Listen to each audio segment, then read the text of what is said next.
Olá, estudantes do 8º ano. Sejam todos bem-vindos, sejam todas bem-vindas. Eu, professor Paulo Brito, com prazer conversando com vocês sobre esse tema tão importante que é o mercantilismo, né? Essa característica que, junto com o absolutismo, ele marca aí a Idade Moderna, né? A centralização política das monarquias europeias, consequentemente o absolutismo monárquico e o mercantilismo, que é uma política econômica que vai ser empregada nos países europeus ali entre o século XV e o século XVIII. Convido você a vir comigo para a gente aprender sobre isso. E olha aqui o nosso objetivo, né? Identificar e compreender as principais características do mercantilismo, né? E a gente vai perceber que pelo menos uma das características é uma permanência na política econômica que nós temos não só no Brasil, mas no mundo todo. Então vamos aqui, pessoal, olha só. Você se lembra de quais as características dos estados nacionais modernos? Você sabe qual classe social passou a se dedicar ao comércio nessa passagem, nessa transição da Idade Média para a Idade Moderna? Vamos ver a resposta para as nossas perguntas, né? As principais características do Estado moderno foram o regime monárquico, a delimitação das fronteiras dos territórios nacionais e a instituição de uma moeda e uma lei, um conjunto de leis comum a todos os habitantes desse reino. É esse processo de formação das monarquias. Até a Idade Média, embora essa população estivesse no mesmo espaço geográfico, no mesmo espaço territorial, mas esse poder ele era fragmentado dentro dos feudos, não existia uma moeda nacional. Quando os países europeus, na decadência da Idade Média, na transição da Idade Moderna, fazem a sua centralização política, nós vamos ter isso aqui, um regime monárquico, a figura de um rei absoluto, a delimitação das fronteiras, qual é a fronteira de Portugal com a Espanha, da Espanha com a França, da França com a Itália, a instituição de uma moeda comum para todos os habitantes do reino, como também um conjunto de leis que vai valer para todos os habitantes do reino. Na passagem da Idade Medieval para a Idade Moderna, a classe social que passou a se dedicar ao comércio e que vai ascender não só economicamente, mas também socialmente, é a burguesia. E aqui nessa sequência de mapas, a gente percebe, né, a formação do Reino da França. Aqui ele não está delimitado. Nesse segundo mapa, a gente já percebe aqui nessa parte em rosa o Reino da França e aqui a França com as suas fronteiras delimitadas. Isso vai acontecer com a França, com Portugal, com a Espanha, com a Inglaterra e com outras monarquias europeias deste período, né? Olha só, e o mercantilismo ele foi um conjunto de práticas econômicas que se efetivou com essa centralização da monarquia, essa definição da territorialidade. Ele vai, portanto, ser a política econômica que passa a existir dentro desses países, né? E olha só, ele vai se efetivar a partir do acúmulo de metais preciosos, né? Isso vai ser uma das características do mercantilismo, né? Conhecer o seu contexto histórico nos permite identificar as bases do acúmulo de riqueza material defendido pelo sistema capitalista, né? Então vejam que nós vamos ter aí algumas permanências desse modelo econômico lá do século XVI nas nossas sociedades, não é? Então é interessante a gente perceber as mudanças e permanências do processo histórico, né? Olha só. O mercantilismo é uma forte intervenção do Estado na economia, né? O mercantilismo, portanto, visava fortalecer os Estados nacionais modernos. E é um conjunto de ideias e práticas econômicas que as monarquias absolutistas europeias adotaram para enriquecer e fortalecer os Estados nacionais modernos.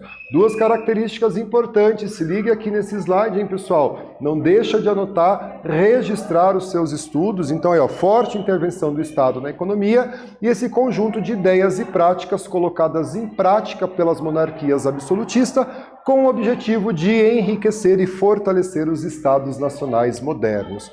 Olha só algumas características do mercantilismo. A primeira delas, coloca aqui para você, o metalismo. O metalismo significa que a riqueza de uma nação, ela era mensurada, ela era medida através do acúmulo de ouro e prata, né? Então olha aqui, um ouro cruzado, né? Cunhado durante o reinado do rei Dom Emanuel de Portugal.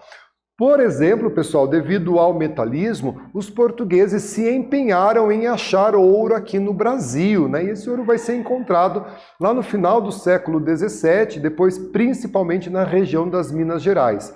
A coroa espanhola se empenhou em encontrar ouro e prata, metal precioso que significava a riqueza de uma nação, nas suas porções de terra da América Espanhola, né?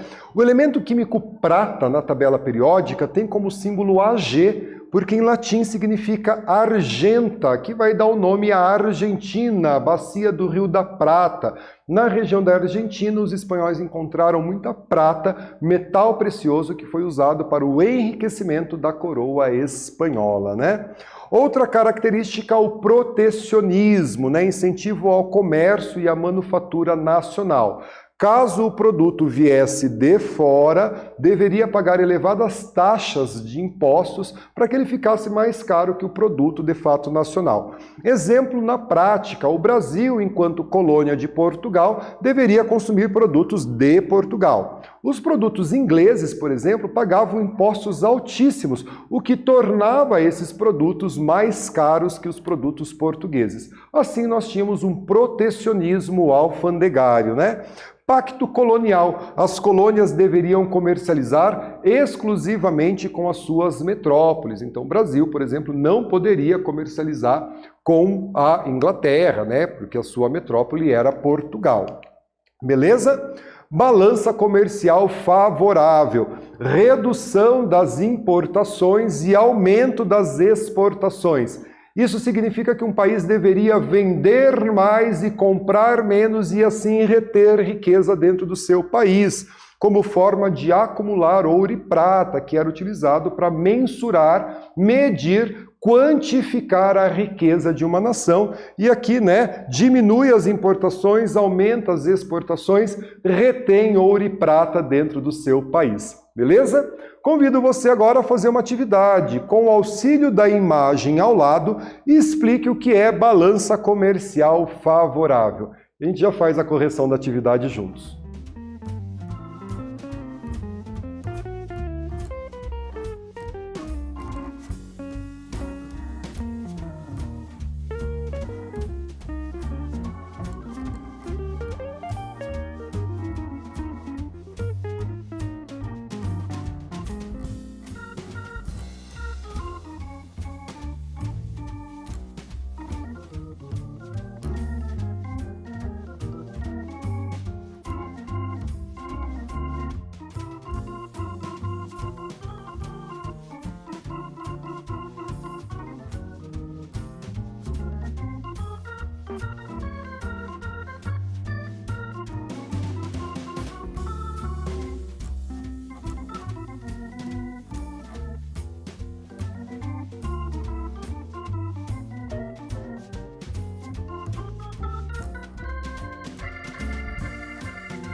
Pessoal, vamos corrigir a nossa atividade. Com o auxílio da imagem ao lado, explique o que é balança comercial favorável, né? Olha só, é uma das ideias mercantilistas de que um país, para ter uma economia saudável, ele deve vender mais, exportar mais e comprar menos, importar mais. Isso é uma permanência nos dias de hoje, né? Nós vamos aí, né, quem acompanha o noticiário, você vai ouvir falar de balança comercial, de superávit, né? O Brasil apresentou superávit na sua balança comercial. Significa que ele vendeu mais e que ele comprou menos. O Brasil apresentou um déficit na sua balança comercial. Significa que ele comprou mais e que ele vendeu menos, né? Fazendo essa inversão. Então isso é uma permanência, embora a gente não viva na política mercantilista, mas é uma permanência da política mercantilista nos dias de hoje, né?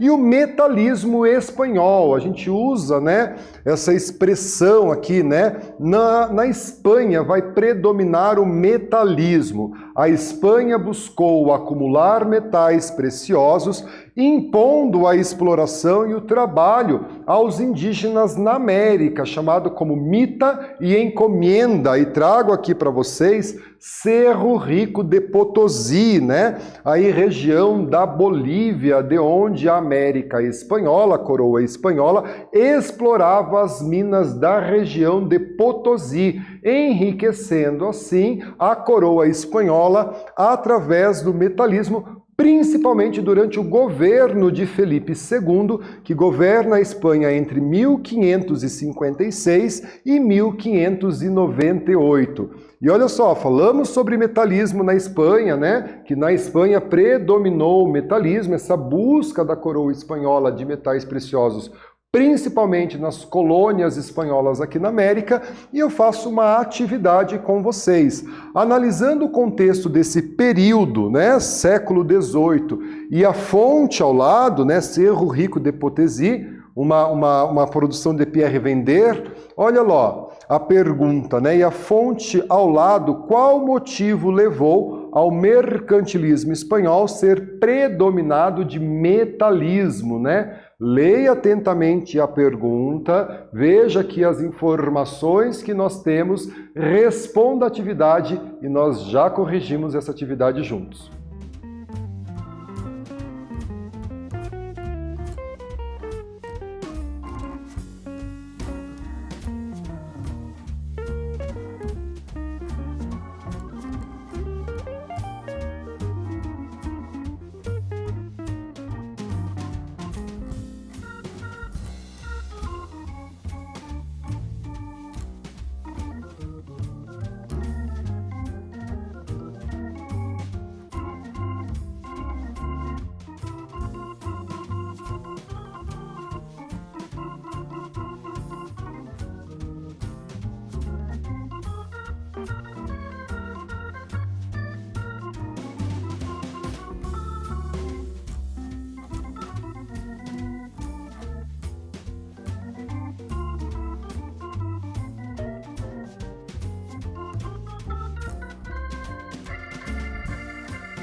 Pessoal, vamos corrigir a nossa atividade.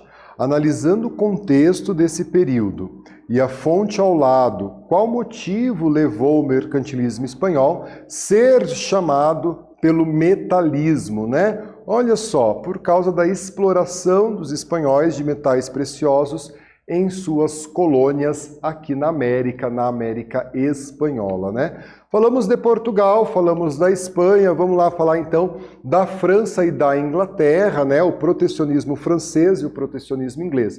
Porque nesses dois países, na França e na Inglaterra, predominou como prática mercantilista o protecionismo, né? A rainha Elizabeth I da Inglaterra, né, dinastia Tudor, empenhou-se em incentivar o comércio inglês, principalmente através, né, das cartas de corso, né, legalizando os corsários, legalizando os piratas, desde que esses piratas, que passam a ser chamados corsários, porque tinha uma carta de corso da rainha, dividissem com a coroa o fruto daquilo que ele conquistasse nas suas investidas, né?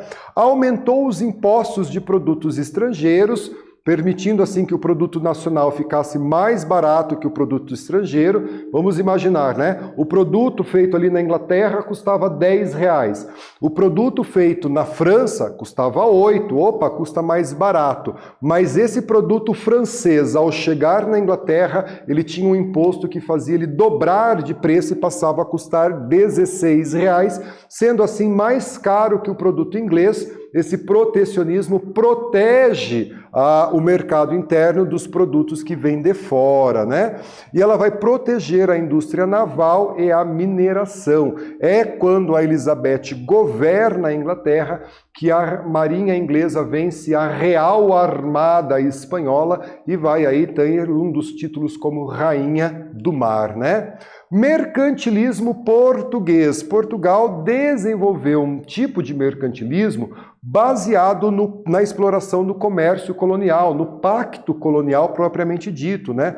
Mas que vai apresentar algumas variações ao longo do tempo, né? Quando, por exemplo, a gente tem a ascensão do Marquês de Pombal, né? Considerado aí um déspota esclarecido, né? Já aí com algumas ideias mais liberais. E ele vai também ter algum desenvolvimento, né, e vai conseguir aí aumentar os lucros de Portugal a partir daquilo que ele coloca em prática como essas políticas mercantilistas, não é? E na França, né, a gente vai ter uma expressão chamada de colbertismo, devido ao primeiro-ministro, que tinha como sobrenome Colbert. Então, a política neste período em que o Colbert esteve como primeiro-ministro recebe o nome de colbertismo, né? Ele propunha alcançar uma balança comercial favorável com uma política protecionista. E essa política protecionista do Colbert consistia em subsídios e ajuda à produção nacional para gerar um produto mais barato, né? E impulsionando também a produção de artigo de luxo para abastecer o mercado europeu. Então essas empresas de luxo na França recebiam incentivos do governo para que conseguissem produzir um valor mais baixo e assim abrir uma concorrência maior. E esse comportamento econômico, né, tem reflexos no mercado francês até os dias de hoje, né? Essa política do Colbert, conhecida como colbertismo.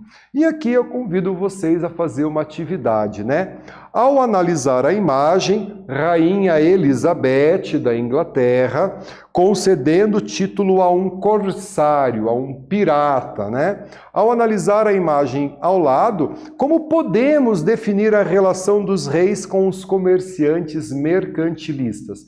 Responda a atividade e a gente vai fazer a correção.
Pessoal, vamos corrigir a nossa atividade, né? Ao analisar a imagem da Rainha Elizabeth concedendo um título a um corsário, né?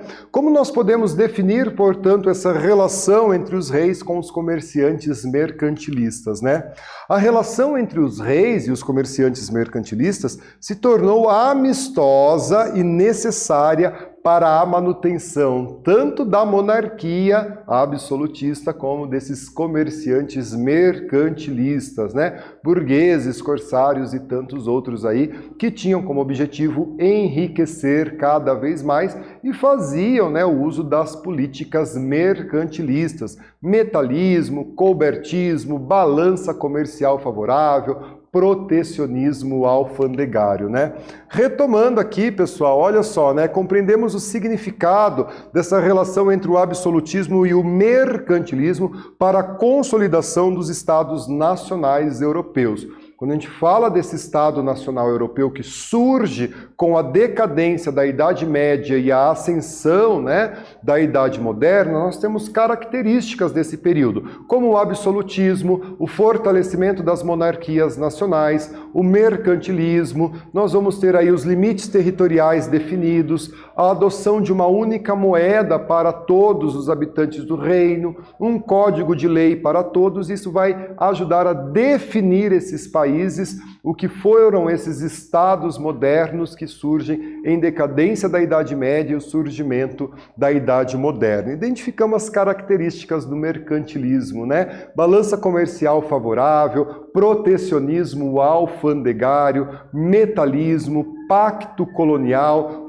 forte intervenção do Estado na economia, são algumas das características do Estado mercantilista. Aqui estão as nossas referências de aula. Eu agradeço a sua presença, a sua paciência. Fiquem bem e até a próxima. Tchau, tchau.